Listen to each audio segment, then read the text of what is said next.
Very good morning. आज का विषय है हाइड्रोसेफलस। आयुर्वेद में इसे शीशाम्बु नाम से भी जाना जाता है और जल कलवन रोग भी कहते हैं इसे। आयुर्वेद में सर्वप्रथम इसका वर्णन आचार्य गोविंदास सेन ने वैश्यरत्नावली के अंदर किया। उन्होंने 98th चैप्टर में शीशाम्बु नाम से इस रोग का वर्णन किया है, जिसे आधुनिक विज्ञान में हाइड्रोसेफलस के नाम से जाना जाता है।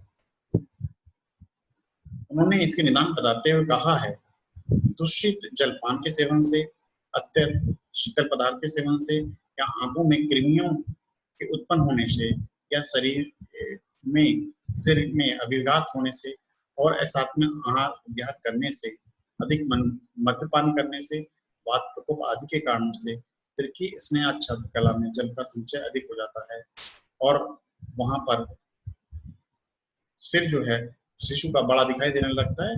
इस कारण इस व्याधि को शीशाम्बु नाम से जाना जाता है और शीशाम्बु रोग कहते हैं। संप्राप्ति निदान सेवन, जिसके कारण वात का प्रकोप होता है और यह वात बढ़ी हुई वात आगे जाकर के श्रोतावरोध के कारण स्नेहाच्छादित कला में जल का संचय करने लगती है और इस जल के संचय के कारण जल शीर्षता नामक रोग उत्पन्न हो जाता है।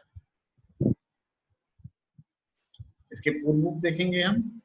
पूर्व बताते हुए आचार्यों ने कहा है, जीवा मलाढ़्यापि च गाढ़ं टक्ता दौर्बल्यं निद्राधिक्ये तथा च निश्वासे मध्ये अपि च पूतिगन्धे शीशाम्बुरोगे त्वम् इति पूर्वरूपम्।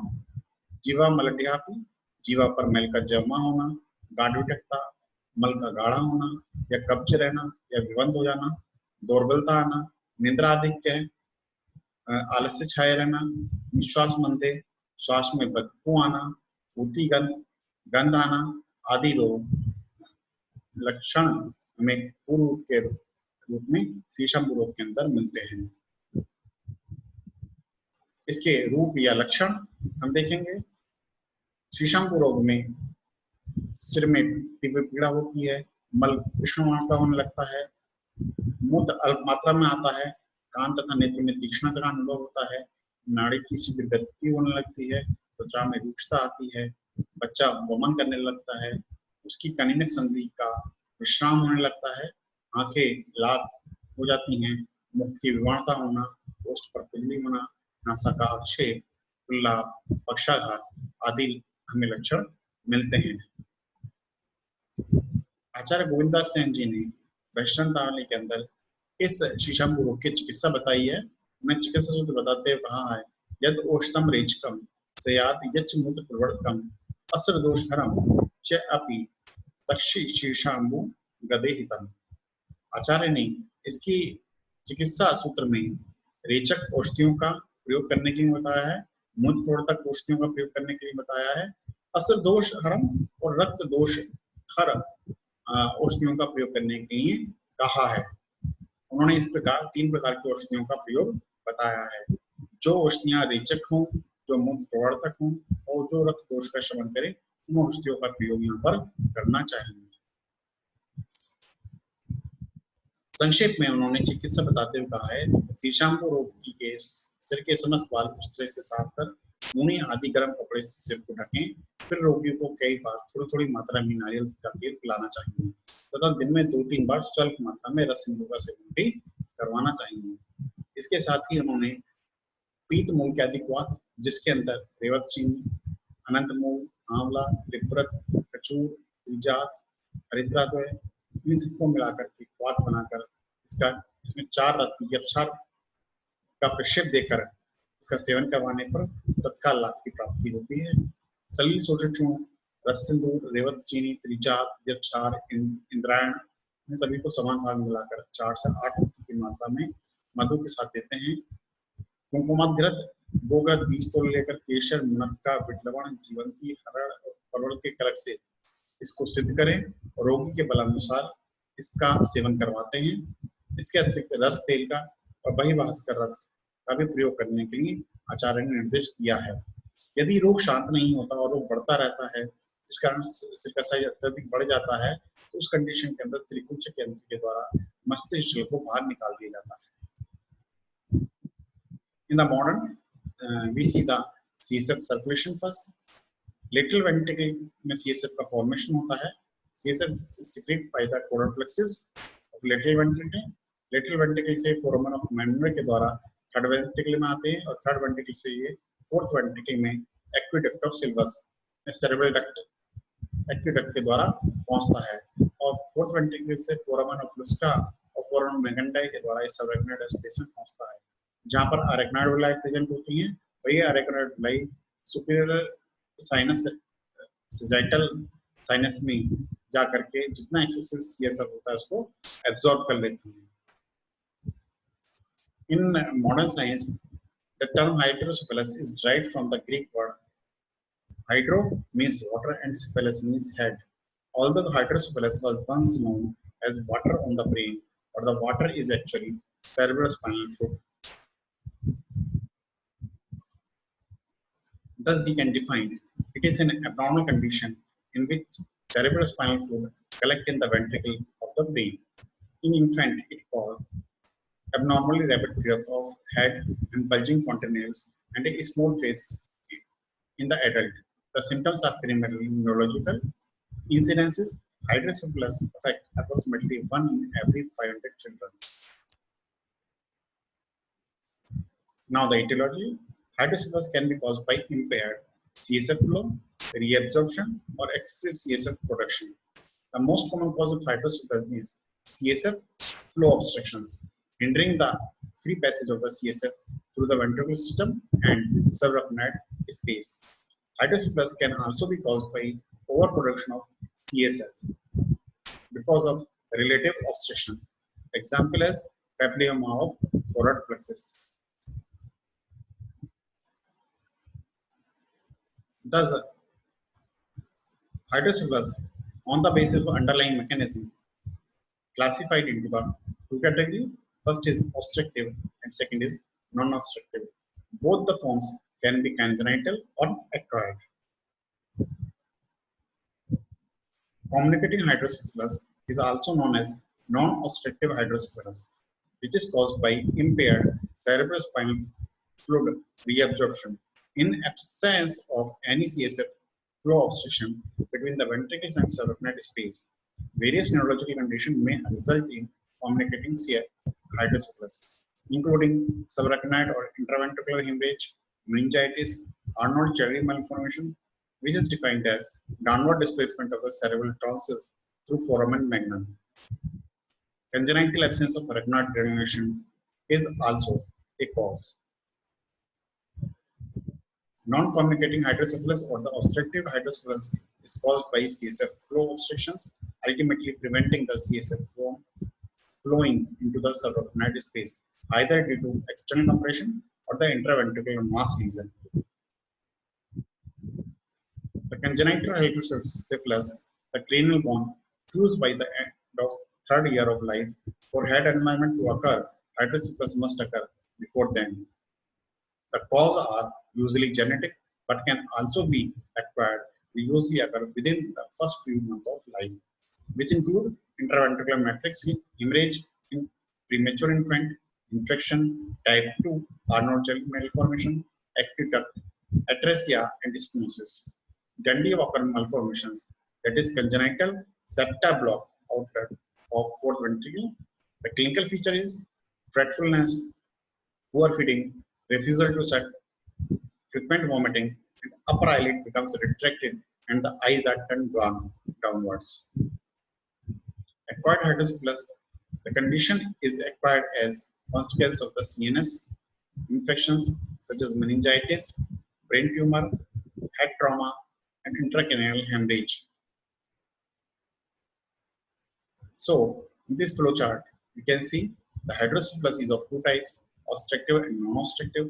Obstructive hydrocephalus is divided into the two parts, congenital and acquired. Congenital can be malformation, either it is cerebral or the cranial. In the acquired part, we can see the neoplasm, inflammation, hemorrhage, and metabolic are the cause. And in the obstructive, sometimes it occurs in normal pressure hydrocephalus because of inflammation, hemorrhage, and undertreatment. In non-obstructive type hydrocephalus, it is of three types. First is excessive formation of CSF due to plexus papilloma, hypervitremosis A. Second is hydrocephalus ex vivo lead to the brain atrophy. And third one is defective absorption of CSF due to dural sinus thrombosis. Now the pathogenesis of hydrocephalus, it is lead to the overproduction of CSF, which cause ventricular dilatation and that cause the periventricular oozing and subepididymal edema that lead to the compression of the white matter or the cortex spared and lead to the cortical atrophy. What will be the symptoms of hydrocephalus? Enlarged head size, delays closure of fontanelles and sutures, behavioral disturbances such as irritability, head banging, apathy, and drowsiness. Associated symptoms of increased intracranial tension such as headache, vomiting, nausea, papilledema, and cranial nerve palsy. Prominent scalp pain, sunset sign is positive, in which bulbar conjunctiva is seen. Spastic palsy, assisted with hypertension, in worsened form, altered respiration and coma is seen. Now the examination. Examination include careful inspection, palpation, auscultation of the skull and spine. The occipitofrontal head circumference is recorded and is compared with previous measurement. The size and configuration of the anterior fontanelle are noted, and the back is inspected for abnormal midline skin lesions, including tuft of the hair, elapoma, or angioma that might suggest spinal dysplasia. Inspection of the eye ground is mandatory because the findings of chorioretinitis suggest an intrauterine infection such as toxoplasmosis as a cause of hydrocephalus. Differential diagnosis from megancephaly, chronic subdural hematoma, hydranencephaly, rickets, achondroplasia, and hemolytic anemia. Now the investigations.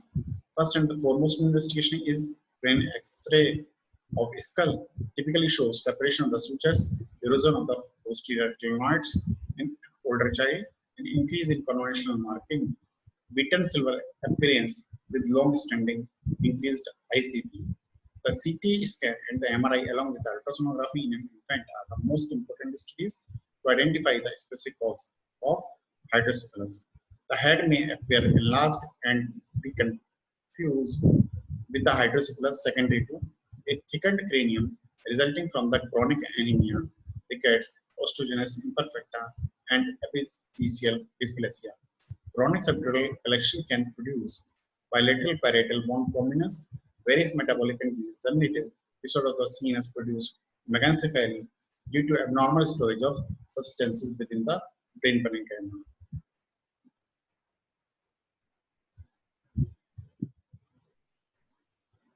Now the management of hydrocephalus is of two types. First is the medical and second one is the surgical. In medical treatment, acetazolamide, which is a diuretic, given in a dose of 50 mg per body weight per day. Second is oral glycerol. In surgery, ventricular shunt or the ventricular shunt should be done. In this picture, we can see how the shunt done. Here is an example of ventricular shunt seen in this picture. Most shunt drain the fluid into the peritoneal cavity through ventricular shunt, but alternative sites include the right atrium, ventricular arterial shunt, pleural cavity, ventricular shunt, and the gallbladder. A shunt system can also be placed in the lumbar space of the spine and have the CSF redirected into the peritoneal cavity. Ventricular-peritoneal shunt. In these pictures, we can see the normal shunt as well as how the shunt is implemented into the skull. Complication of shunt surgery. Shunt systems are not perfect device. Complication may include mechanical failure, infections, obstructions, and the need to lengthen or replace the catheter Generally, shunt system require monitoring and regular medical follow-up. Now the prognosis, this depends on the cause of the dilated ventricles and not on the size of cortical mantle at the time of operative interventions. Hydrocephalus children are at increased risk of various developmental disabilities. The mean IQ is reduced compared with the general population, particularly for performance tasks as compared with the verbal abilities. Most children have abnormalities in memory functions. Visual problems are common, including strabismus, spatial abnormalities, visual field defect, and the optic atrophy with the decreased acuity secondary to increased intracranial pressure. Although most hydrocephalic children are pleasant and mild-mannered, some children show aggressive or delinquent behavior. Accelerated pubertal development in the patient with shunted hydrocephalus or meningomyosine is relatively common, possibly because of increased gonadotropin secretion in the response to increased intracranial pressure. It is imperative that hydrocephalic children receive long-term follow-up in multidisciplinary settings. Dandy-Walker syndrome, it consists of cystic expansion of the fourth ventricle in the posterior fossa. Approximately 90% of the patients have hydrocephalus and a significant number of the children have associated anomalies. Infants present with a rapid increase in head size and a prominent occiput. Transformation of the skull may be positive.